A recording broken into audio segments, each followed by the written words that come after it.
Hi friends, welcome back to Mazhathulli creations. ഈ channel നിങ്ങൾ ആദ്യമായിട്ടാണ് കാണുന്നതെങ്കിൽ സബ്സ്ക്രൈബ് ചെയ്യാൻ മറക്കല്ലേ. ഉർവശിയും കൽപ്പനയും പത്മിനിയും കിച്ചണിൽ നിൽക്കുകയാണ്. പത്മിനി കിച്ചണിൽ നിൽക്കുന്നു. ഉർവശി വെജിറ്റബിളൊക്കെ കട്ട് ചെയ്യുകയാണ്. പത്മിനി പറയുന്നുണ്ട്, നേരത്തെയൊക്കെ ഉർവശി എനിക്ക് എന്തെങ്കിലുമൊക്കെ സഹായം ചെയ്തു തരുമായിരുന്നു, പക്ഷേ ഇപ്പോൾ കൽപ്പനയുടെ പിറകെ നടക്കാനല്ലേ സമയം എന്നൊക്കെ. എന്നാൽ അങ്ങനെ അവർ തമ്മിൽ സംസാരിച്ചു കൊണ്ടിരിക്കുന്ന സമയം കൽപ്പന പറയുന്നുണ്ട്, എനിക്ക് സൂര്യയെ നോക്കാൻ തന്നെ സമയം തികയുന്നില്ല, എനിക്ക് കിച്ചണിൽ കൂടി ജോലി ചെയ്യാൻ പറ്റില്ല. അവിടേക്ക് മുത്തശ്ശിയും പ്രിയങ്കയും കൂടി വന്നിരിക്കുന്നു. അടുക്കളപ്പണി അറിയുന്നില്ല എന്ന് പറയുന്നത് ഒരു പെൺകുട്ടിയെ സംബന്ധിച്ച് കുറവാണ്. അത് അഹങ്കാരത്തോടെ വിളിച്ചു പറയേണ്ട കാര്യമില്ല എന്ന് മുത്തശ്ശി. അമ്മേ, ഞാൻ ഈ വഴിക്കില്ല, എന്നെ കൊണ്ടാവുന്നത് ഞാൻ ചെയ്യുന്നുണ്ട് എന്ന് പത്മിനി. ഓ, ഇതൊരു പഴയ രീതിയാണ്. വെക്കാനും വിളമ്പാനും അറിയാവുന്നവർക്ക് എന്തോ ഒരു മഹത്വമുണ്ടെന്നൊരു പറച്ചിൽ. അങ്ങനെയാണെങ്കിൽ ഹോട്ടലിൽ പോകുമ്പോൾ അവിടെയും നമുക്ക് വെച്ച് വിളമ്പി തരുന്നവരില്ലേ? നമ്മൾ ആരെങ്കിലും കിച്ചണിൽ പോയി അവരെ ബഹുമാനിക്കാറുണ്ടോ എന്ന് കൽപ്പന പറയുമ്പോൾ ഉർവശി പറയുന്നു, അത് ശരിയാണല്ലോ, അത് ഞാൻ ഇതുവരെ ഓർത്തില്ല, അതും കൂടി ഇനി ഉർവശി ഓർക്കേണ്ടതുള്ളൂ എന്ന് മുത്തശ്ശി പറയുമ്പോൾ വീണ്ടും കൽപ്പന പറയുന്നു, ഞാൻ നോക്കിയിട്ട് ഇപ്പോഴത്തെ പെൺകുട്ടികൾ ഭൂരിഭാഗവും അങ്ങനെയാണ്. വിശപ്പിന് ഭക്ഷണം കഴിച്ചാൽ പോരെ, ഫോൺ എടുത്ത് ഓർഡർ ചെയ്താൽ ഭക്ഷണം വീട്ടിൽ കൊണ്ടുവന്ന് തരും, പിന്നെന്തിനാ ഇത്രയും ജോലിയൊക്കെ ചെയ്യുന്നത്? ഇത് കേട്ട് മുത്തശ്ശി പറയുന്നു, ഫോൺ എടുത്ത് ഓർഡർ ചെയ്താൽ ഭക്ഷണം കിട്ടും, പക്ഷേ കുറച്ച് ദിവസം തുടർച്ചയായിട്ട് കഴിക്കുമ്പോൾ അത് മടുക്കും. അപ്പോഴാണ് വീട്ടിലെ ഭക്ഷണം അമ്മയുടെ രുചി എന്നൊക്കെ എഴുതി വെച്ചിരിക്കുന്ന സ്ഥലങ്ങളിൽ തിരക്ക് കൂടുന്നത്. ആ സ്ഥലത്ത് ചെന്ന് കൃത്രിമമായി കഴിക്കുന്നതിന് പകരം സ്വന്തമായി പാചകം ചെയ്ത് കഴിച്ചാൽ പോരെ. പിന്നെ ഇപ്പോഴത്തെ പെൺകുട്ടികൾക്കാർക്കും പാചകം അറിഞ്ഞൂടാ എന്ന് പറഞ്ഞേക്കരുത്. ദാ പ്രിയങ്ക മോളെ നോക്ക്, പ്രിയങ്ക മോള് നന്നായിട്ട് പാചകം ചെയ്യും അല്ലേ മോളെ എന്നൊക്കെ മുത്തശ്ശി. അതെ എന്ന് പ്രിയങ്ക. എന്നിട്ട് ആ മായാജാലം ഇവിടെ കണ്ടില്ലല്ലോ എന്ന് കൽപ്പന പറയുന്നു. മോള് വന്നിട്ടല്ലേ ഉള്ളൂ എന്ന് പത്മിനി പറയുമ്പോൾ മുത്തശ്ശി പറയുന്നുണ്ട്, കൽപ്പനയുടെ ആ ആക്ഷേപം ഇന്ന് തന്നെ നമുക്ക് തീർത്തേക്കാം. പത്മിനി ചട്നി ഉണ്ടാക്കിയെന്ന് ചോദിക്കുന്നു. എന്നാൽ ഇന്ന് പ്രിയങ്ക മോള് ചട്നി ഉണ്ടാക്കുമെന്നും ഇവിടെ എല്ലാവർക്കും പ്രിയപ്പെട്ടതാണ്, പരമേശ്വരനും വരുണിനും എല്ലാവർക്കും പ്രിയപ്പെട്ടതാണ്, അത് കഴിച്ച് കഴിയുമ്പോഴെങ്കിലും മോളെ ഒന്ന് സമ്മതിച്ചു കൊടുക്കണം എന്നൊക്കെ പറയുമ്പോൾ പ്രിയങ്ക പറയുന്നു, മുത്തശ്ശി എനിക്കിപ്പോൾ പറ്റില്ല. അതെന്താണെന്ന് മുത്തശ്ശി? വേറൊന്നും കൊണ്ടല്ല, ഇന്നലെ രാത്രി ചെറിയൊരു തലവേദന ഉണ്ടായോണ്ട് ഞാൻ രാവിലെ കുളിച്ചിട്ടില്ല. കുളിക്കാതെ അടുക്കളയിൽ കയറി ഒന്നും പാചകം ചെയ്യരുതെന്നാണ് അമ്മ പറഞ്ഞിട്ടുള്ളത്. അതാണോ കാര്യം? എന്നാ പോയി മോള് കുളിച്ചിട്ട് വാ എന്ന് പറഞ്ഞിട്ട് മുത്തശ്ശി ഇപ്പോൾ പ്രിയങ്കയെ പറഞ്ഞു വിട്ടു. ഓരോ രീതികളുടെ വ്യത്യാസം കണ്ടോ മക്കളെ? കുളിച്ചിട്ട് അടുക്കളയിൽ കയറണമെന്ന് പറയുന്നത് നിങ്ങൾക്ക് ചിലപ്പോൾ കളിയാക്കാൻ തോന്നുന്ന കാര്യമായിരിക്കും, പക്ഷെ അത് പറഞ്ഞു വെച്ച പഴമക്കാര് ഉദ്ദേശിച്ച കാര്യം എന്താണെന്നറിയോ? ശുദ്ധം ചെയ്ത മനസ്സും ശുദ്ധിയായി ഭക്ഷണം ചെയ്താലേ മനസ്സ് നിറഞ്ഞ് വിളമ്പാൻ പറ്റൂ എന്ന്. അത് പ്രിയങ്ക മോള് പഠിച്ചിട്ടുണ്ട് എന്ന് പറഞ്ഞ് മുത്തശ്ശി പോകുന്നു. പിറകെ പത്മിനിയും പോകുന്നു. ഇതൊക്കെ കണ്ടിട്ട് ദേഷ്യം വരികയാണ് കൽപ്പനയ്ക്കും ഉർവശിക്കും. അവർ പോയ സമയം കൽപ്പന ഉർവശിയോട് പറയുന്നു, ചെറിയമ്മ ഒരു കാര്യം ശ്രദ്ധിച്ചോ? ചട്നി ഉണ്ടാക്കാൻ പറയുമ്പോൾ പെട്ടെന്ന് അവളങ്ങ് ടെൻഷനായി. ദേവനാരായണൻ അവരുടെ വീട്ടിലെ ജോലിയെല്ലാം ചെയ്യുന്നത് ആ വേലക്കാരി പെണ്ണ. ഇവൾ അടുക്കളയിലെ പരിസരത്ത് പോലും നടന്നിട്ടുണ്ടെന്ന് എനിക്ക് തോന്നുന്നില്ല. തലയിൽ കയറ്റി വെച്ച് നടന്നോട്ടെ, അവൾക്കൊന്നും അറിയില്ലെങ്കിൽ അത് നമുക്ക് എല്ലാവരുടെ മുന്നിൽ തെളിയിക്കണമെന്ന് കൽപ്പന. അതിനെന്താണൊരു മാർഗമെന്ന് ഉർവശി ചോദിക്കുന്നു. നാളെ വരുണിന്റെ ബർത്ത്ഡേ അല്ലേ? പുതുമണവാട്ടിയുടെ കൈപുണ്യം അറിയാൻ നാളത്തെ പാചകം അവളെ ഏൽപ്പിച്ചാലോ എന്ന് കൽപ്പന പറയുമ്പോൾ ഉർവശി പറയുന്നുണ്ട്, അമ്മ സമ്മതിക്കുമോ എന്ന്. അത് നമ്മുടെ മിടുക്ക്. അവളെ മുന്നിൽ വെച്ച് വെല്ലുവിളിച്ചതല്ലേ പണി, നമുക്ക് തിരിച്ചു കൊടുക്കണം, അവൾക്ക് മുത്തശ്ശിക്കുമെന്ന് കൽപ്പന പറയുന്നു. പിന്നീട് കാണിക്കുന്നത് സന്ധ്യ രാത്രിയിൽ എല്ലാവരും ഭക്ഷണം കഴിക്കുന്നു. പ്രിയങ്ക മോൾക്കും കൂടി ഇരുന്നൂടി എന്ന് പരമേശ്വരൻ ചോദിക്കുന്നു. വേണ്ടച്ച എന്ന് പ്രിയങ്ക പറയുന്നു. എന്നിട്ട് എല്ലാവർക്കും വിളമ്പി കൊടുക്കുകയാണ്. അത് എത്ര പറഞ്ഞാലും ആ കുട്ടി കേൾക്കില്ല. എല്ലാവർക്കും വിളമ്പി കഴിഞ്ഞിട്ട് പത്മിനിയോടൊപ്പം മാത്രമേ കഴിച്ചോളാം എന്നാണ് പറയുന്നത് എന്നൊക്കെ മുത്തശ്ശി പറയുന്നു. വരുണിന്റെ അടുത്തേക്ക് ചെന്നിട്ട് പ്രിയങ്ക പറയുന്നു, വരുൺ എന്താ കഴിക്കാത്തത്? ദേ ഈ കറി കുറച്ചുകൂടി ഇടാം, കഴിക്കെന്ന് പറഞ്ഞ് നിർബന്ധിച്ച് കൊടുക്കുന്നു. മോളെ, ഇത്രയും സ്നേഹം കാണിക്കണ്ട, അവന്റെ തടി പെട്ടെന്ന് കൂടും. സംശയമുണ്ടെങ്കിൽ അമ്മയോട് ചോദിക്ക്.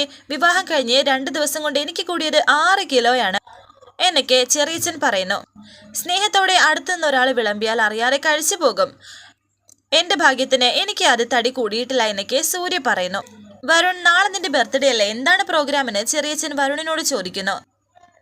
ഒന്നുമില്ല, നാളെ സാധാരണ പോലെ ഒരു ദിവസം അത്രേ ഉള്ളൂ എന്ന് വരുൺ പറയുന്നു. അതെങ്ങനെയാ? ഈ ബർത്ത്ഡേക്ക് ഒരു പ്രത്യേകതയില്ലേ? വിവാഹം കഴിഞ്ഞിട്ട് ആദ്യമായി വരുന്ന ബർത്ത്ഡേ ആണ്, ഇത് നമുക്ക് ഗംഭീരമാക്കണം അല്ലേ അമ്മേ? ഇത് കേട്ട് സൂര്യ പറയുന്നു, എനിക്കൊരു അഭിപ്രായമുണ്ട്, നാളെ സദ്യ മതി, പായസം കൂട്ടിയുള്ള സദ്യ. അങ്ങനെയാണെങ്കിൽ എനിക്കൊരു അഭിപ്രായം പറയാമോ എന്ന് കൽപ്പന ചോദിക്കുന്നു. അഭിപ്രായം പറയാം, പക്ഷെ അത് മറ്റുള്ളവരെ വേദനിപ്പിക്കുന്നതാകരുത് എന്ന് പത്മിനി പറയുന്നു. വേദനിപ്പിക്കുന്ന കാര്യമല്ല, എൻ്റെ അനിയത്തിയെക്കുറിച്ച്, പ്രിയങ്കയെക്കുറിച്ച് മുത്തശ്ശി പറഞ്ഞിട്ട് എനിക്കറിയാവൂ. നമ്മളെ വീട്ടിൽ തന്നെയുണ്ട് ഒരു പാചകക്കാരി, എല്ലാവരെയും അതിശയിപ്പിക്കുന്ന ഒരു പാചകക്കാരി, ആളുകളുടെ മനസ്സ് നിറയ്ക്കാൻ കഴിയുന്ന പ്രിയങ്ക തന്നെയെന്ന് കൽപ്പന പറയുന്നു. ഇത് കേട്ട് എല്ലാവരും സന്തോഷത്തോടെ ഇരിക്കുന്നു. പ്രിയങ്ക പാചകം ചെയ്ത് നമ്മൾ ഇതുവരെ കഴിച്ചിട്ടില്ലല്ലോ, നാളെ പ്രിയങ്കയുടെ വക ഒരു സദ്യ ആയിക്കോട്ടെ. എന്താ പ്രിയങ്ക എന്ന് കൽപ്പന. അതെങ്ങനെയാ ഇത്രയും പേർക്ക് മോൾ ഒറ്റയ്ക്ക് സദ്യ ചെയ്യുന്നത് എന്ന് പത്മിനി പറയുന്നു. തനിച്ച് ചെയ്യേണ്ട, നമുക്ക് എല്ലാവർക്കും സഹായിക്കാം. പക്ഷേ കൂട്ട് പ്രിയങ്കയുടേത് തന്നെയായിരിക്കണമെന്ന് ഉർവശി. എന്താ പ്രിയങ്ക മോളെ ഇവരുടെ വെല്ലുവിളി ഏറ്റെടുക്കുന്നോ എന്നൊക്കെ ചെറിയച്ഛൻ ചോദിക്കുമ്പോൾ മുത്തശ്ശി പറയുന്നുണ്ട്, ഏറ്റെടുത്തിരിക്കുന്നു. വീണ മോളെ, പ്രിയങ്ക മോളുടെ കൈപുണ്യം തെളിയിക്കേണ്ട ദിവസമാണ് നാളെ. അതോടെ ഈ സംസാരത്തിന് ഒരു അതിര് വരുമല്ലോ എന്നൊക്കെ മുത്തശ്ശി. പ്രിയങ്ക മോള് ഒന്നും പറഞ്ഞില്ല. ഒരു ധൈര്യക്കുറവുണ്ടോ എന്നൊക്കെ പരമേശ്വരൻ. ധൈര്യക്കുറവുണ്ടച്ചാ, ഞാൻ ഉണ്ടാക്കിയിട്ട് ആർക്കും ഇഷ്ടപ്പെടാതെ വന്നാലോ എന്നൊക്കെ പ്രിയങ്ക ധൈര്യമായിട്ടുണ്ടാക്ക്, ഒരു കുറവും വരില്ല എന്ന് എൻ്റെ മനസ്സ് പറയുന്നു. പേടിക്കേണ്ട പ്രിയങ്കെ, എനിക്ക് പാചകം ഒന്നും അറിയില്ല. പക്ഷേ നന്നായിട്ട് ഒരാൾ പാചകം ചെയ്യുന്നത് കണ്ടാൽ അയാളെ അഭിനന്ദിക്കാനും എനിക്ക് മടിയില്ല. വരുണിന്റെ പിറന്നാളിന് നിനക്ക് വീണ് കിട്ടിയ ഒരു ചാൻസ് ആണ്. നാളെ വരുണിന് എല്ലാവരും ആശംസ പറയുന്നത് പോലെ പ്രിയങ്കയ്ക്കും എല്ലാവരും ആശംസ പറയും എന്ന് കൽപ്പന പറയുമ്പോൾ ഉർവശി പറയുന്നു, ഞങ്ങൾ എല്ലാവരും അഭിപ്രായം പറഞ്ഞു. വരുൺ മാത്രം ഒന്നും പറഞ്ഞില്ലല്ലോ. വരുൺ പറയുന്നു, ഞാനെന്ത് പറയാനാ, നിങ്ങളെല്ലാവരും കൂടി തീരുമാനിച്ചോളൂ. അപ്പോൾ അത് തീരുമാനമായി. നാളത്തെ സദ്യ പ്രിയങ്ക മോളുടെ വക. ദേവനാരായണൻ തിരുമേനിയുടെ അടുക്കളയിലെ രുചി നമ്മളും ഒന്ന് അറിയാമെന്നൊക്കെ മുത്തശ്ശി പറയുന്നു. പ്രിയങ്കയാണെങ്കിൽ വല്ലാത്ത ടെൻഷനോടെ നിൽക്കുന്നു. ശേഷം കാണിക്കുന്നത് മുറിയിലേക്ക് പോയി പ്രിയങ്ക വല്ലാത്ത ടെൻഷനോടെ ഇങ്ങനെ നിൽക്കുകയാണ്. എന്ത് ചെയ്യും എന്നാലോചിച്ച് ചേച്ചിയെ വിളിക്കാമെന്ന് വിചാരിക്കുന്നു. അങ്ങനെ പെട്ടെന്ന് രാധികയെ ഫോൺ ചെയ്യുകയാണ് പ്രിയങ്ക. നാളെ വരുണിന്റെ ബർത്ത്ഡേ എന്ന് പറയുമ്പോൾ രാധിക പറയുന്നു, അല്ല അതെന്തിനാ എന്നോട് പറയുന്നത്? പിറന്നാൾ അറിയിച്ചതൊന്നുമല്ല, ഞാൻ വേറൊരു ആപത്തിൽ പെട്ടിരിക്കുകയാണെന്ന് പ്രിയങ്ക പറയുമ്പോൾ ആപത്തോ? എന്താപത്ത് എന്ന് രാധിക ചോദിക്കുന്നു. ഇവിടെ കുറെ രാക്ഷസികളുണ്ട്. വരുണിന്റെ ഏട്ടന്റെ ഭാര്യയും ചെറിയമ്മയും അങ്ങനെ എല്ലാവരും കൂടി എനിക്കൊരു പണി തന്നിരിക്കുകയാണ്. നീ വഴക്ക് കൂടിയോ അവരുമായിട്ട് എന്ന് രാധിക ചോദിക്കുന്നു. വഴക്കല്ല, നാളെ വരുണിന്റെ പിറന്നാളിന് സദ്യ ഒരുക്കണമെന്ന്. അതിനെ ഞാൻ ചെയ്യണമെന്നാണ് എല്ലാവരും കൂടി തീരുമാനിച്ചിരിക്കുന്നത്.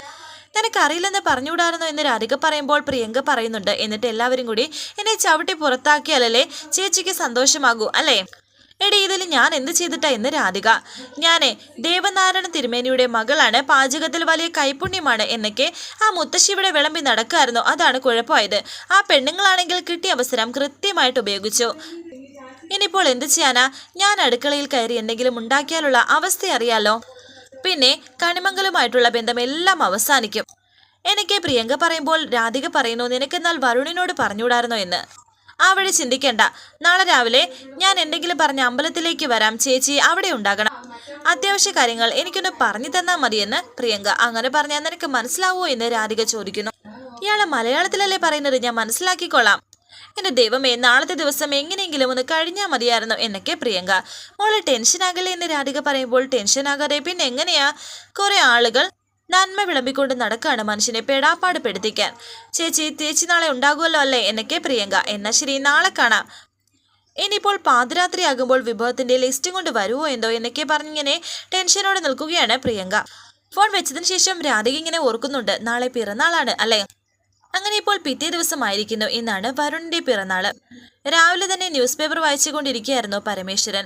അവിടേക്ക് അദ്ദേഹത്തിന് ടാബ്ലറ്റുമായി എത്തിയിരിക്കുകയാണ് പത്മിനി. പ്രിയങ്ക ക്ഷേത്രത്തിൽ പോകാൻ എന്ന വിധേനെ അവിടേക്ക് ഇറങ്ങി വരുന്നു. അമ്മേ, ഞാൻ ക്ഷേത്രത്തിലേക്കൊന്ന് പോവുകയാണെന്ന് പ്രിയങ്ക പറയുന്നു. എന്നിട്ട് മോള് നേരത്തെ പറയാത്തത് എന്താണെന്ന് പത്മിനി ചോദിക്കുന്നു. വരുണിന്റെ ബർത്ത്ഡേ ആയതുകൊണ്ട് അച്ഛനോട് പ്രത്യേക പൂജ കഴിപ്പിക്കാൻ പറഞ്ഞിരുന്നു. കുറച്ച് നടയിലിരുന്ന് പ്രാർത്ഥിക്കാൻ വേണം, അതുകൊണ്ട് ആരെയും ബുദ്ധിമുട്ടിക്കണ്ട എന്ന് വിചാരിച്ചു. എന്നാലും വരുണിനെ കൂടെ കൂട്ടാമായിരുന്നില്ലേ മോളെ എന്ന് പരമേശ്വരൻ ചോദിക്കുന്നുണ്ട്. വരുണിന് തിരക്കായിരിക്കില്ലേ അച്ഛാ എന്നെ പ്രിയങ്ക പറയുമ്പോൾ പരമേശ്വരൻ പറയുന്നു, അതോ നിങ്ങൾ തമ്മിലുള്ള പിണക്കം ഇതുവരെ മാറിയില്ലേ? മോളെ, ഒരു ദാമ്പത്യ ജീവിതമാകുമ്പോൾ ചില പ്രശ്നങ്ങൾ കാണും. വളരെ പെട്ടെന്ന് അതിൽ നിന്ന് കരകയറുക എന്നതാണ് കുടുംബജീവിതം. അവന്റെ ഭാഗത്ത് തെറ്റുണ്ടായാലും മോള് അത് കാര്യമാക്കരുത്. മോള് അവന്റെ കൂടെ ഉണ്ടാക്കണം എപ്പോഴും എന്ന് പരമേശ്വരൻ. അച്ഛാ, എനിക്ക് വരുണിനോട് ഒരു പ്രശ്നമില്ല അച്ഛാ, എന്നെ എല്ലാവരും സ്നേഹിക്കുന്നുണ്ടല്ലോ എന്നൊക്കെ പ്രിയങ്ക. ഞാനത് ആലോചിക്കുകയായിരുന്നു. വേറെ ഏതെങ്കിലും കുട്ടികളാണെങ്കിൽ വീട്ടിൽ വിളിക്കുകയും പരാതി പറയലും ഒക്കെ കഴിഞ്ഞേനെയായിരുന്നു. പ്രിയങ്ക മോൾക്ക് നല്ല പക്വതയുണ്ട് എന്നൊക്കെ പരമേശ്വരൻ പറയുന്നു. ഇതേസമയം ഫോണിൽ നോക്കി താഴേക്ക് ഇറങ്ങി വരികയായിരുന്നു വരുൺ. നീ എങ്ങോട്ടാണെന്ന് പരമേശ്വരൻ ചോദിക്കുന്നു. എനിക്കൊന്ന് പുറത്തു പോകാനുണ്ടായിരുന്നു എന്ന് വരുൺ. മോള് അമ്പലത്തിൽ പോകാൻ നിൽക്കാണ്. മോളെ തനിച്ച് വിടണ്ട, നിങ്ങൾ രണ്ടുപേരും കൂടി അമ്പലത്തിലേക്ക് പോയിട്ട് വാ എന്നെ അച്ഛൻ പറയുമ്പോൾ എനിക്കൊരാളെ കാണാനുണ്ട്, അത്യാവശ്യമാണെന്ന് വരുൺ പറയുന്നു. തർക്കിക്കണ്ട, ഈ കാര്യം കഴിഞ്ഞിട്ട് മതി, എന്ത് അത്യാവശ്യവും എന്നൊക്കെ അച്ഛൻ. നിർബന്ധിക്കേണ്ട അച്ഛാ, ഞാൻ പൊയ്ക്കോളാമെന്ന് പ്രിയങ്ക പറയുന്നുണ്ട്. ഞാനും ഇവനും തമ്മിൽ ഇടയ്ക്ക് ഇതുപോലെ ചില വാശി പിടിക്കലും വാശി തീർക്കലുമുണ്ട്. ഇതിപ്പോൾ എന്റെ ഒരു വാശിയാണെന്ന് കൂട്ടിക്കോ, നിങ്ങൾ രണ്ടുപേരും ഒരുമിച്ച് പോയാൽ മതി. എന്താടാ, ബുദ്ധിമുട്ടുണ്ടോ എന്നൊക്കെ അച്ഛൻ ചോദിക്കുന്നു. ഇല്ലച്ചാ, ഞാൻ പോകാമെന്ന് വരുൺ. ടെൻഷനോടെ പ്രിയങ്ക നിൽക്കുന്നു. എന്നെ കരുതി പൂർണ്ണമായും ഞാൻ പറയുന്നതിന്റെ പേരിലാക്കണം എന്നില്ല. ഇന്ന് നിന്റെ പിറന്നാളിന് പ്രത്യേക പൂജ കഴിപ്പിക്കാനാണ് പ്രിയങ്ക മോള് പോകുന്നത്. അപ്പോൾ നീ കൂടെ ഉണ്ടാവുന്നതാണല്ലോ അതിന്റെ ഒരു ശരി എന്നൊക്കെ പരമേശ്വരൻ. നല്ല ശക്തിയുള്ള ദേവനാണ്. എന്തുണ്ടെങ്കിലും മനസ്സിൽ എന്തുണ്ടെങ്കിലും ആ നടയിൽ നിന്ന് പറഞ്ഞാൽ മതി, ദൈവം അത് നടത്തിത്തരുമെന്ന് പത്മിനി. അതെ, ആ നട എനിക്ക് പ്രിയപ്പെട്ടതാണ്, അതുകൊണ്ട് ഞാൻ ഏതായാലും പോകുന്നുണ്ട് എന്ന് വരുൺ. ഒരു മിനിറ്റ്, ഞാനൊരു സാധനം എടുക്കാൻ മറന്നു, ഒന്ന് മാറിക്കുക എന്ന് പറഞ്ഞ് പ്രിയങ്ക മുറിയിലേക്ക് ചെല്ലുന്നു.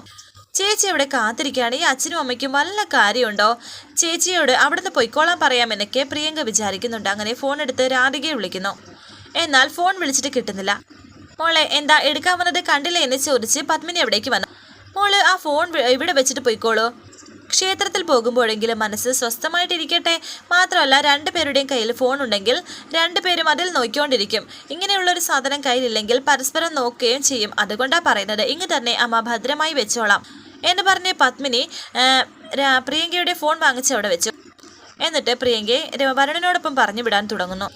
എന്നാ നിങ്ങൾ ചെല്ലെന്ന് പറഞ്ഞ് അദ്ദേഹം രണ്ടുപേരെയും പറഞ്ഞു വിടുന്നുണ്ട്. അങ്ങനെ ഇപ്പോൾ അവർ രണ്ടുപേരും ക്ഷേത്രത്തിലേക്ക് പോകുന്നു. ഇതേസമയം ക്ഷേത്രത്തിൽ പോയിക്കൊണ്ടിരിക്കുകയായിരുന്നു രാധിക ഒരു ഡ്രസ്സുമായി അവിടേക്ക് വരികയായിരുന്നു. ഒരു ചേച്ചി ചോദിക്കുന്നു എവിടെ പോയതാണെന്ന്. ഞാൻ തുണിക്കഴ വരെ ഒന്ന് പോയതാണെന്ന് രാധിക പറയുന്നു. അച്ഛനാണോ ഡ്രസ്സ് എന്നൊക്കെ ഇങ്ങനെ ചോദിക്കുകയാണ്. വിശേഷമൊന്നുമില്ല, അച്ഛന് ഡ്രസ്സ് എടുക്കണമെന്ന് തോന്നി, അത്രയേ ഉള്ളൂ എന്ന് രാധിക പറയുന്നു. നല്ല കാര്യം, പ്രിയങ്ക മോൾക്ക് സുഖമല്ലേ എന്നൊക്കെ ചോദിക്കുന്നുണ്ട്. അതേ എന്നൊക്കെ രാധികയും പറയുന്നു. അങ്ങനെ രാധിക പ്രിയങ്കയെ കാത്തു നിൽക്കുകയാണ്. എന്നാൽ കാറിൽ വന്നിറങ്ങിയത് വരുണും പ്രിയങ്കയും കൂടിയാണ്. അത് കണ്ട് ടെൻഷനാവുകയാണ് രാധിക. ദൈവമേ, ഇവിടെ തനിച്ച് വരുമെന്നാണല്ലോ പറഞ്ഞത് എന്നൊക്കെ രാധിക വിചാരിക്കുന്നു. വരാനിരിക്കുന്ന പുതുപുത്തൻ എപ്പിസോഡുമായി വീണ്ടും കാണാം. Thank you for watching. Please subscribe, like, share my channel.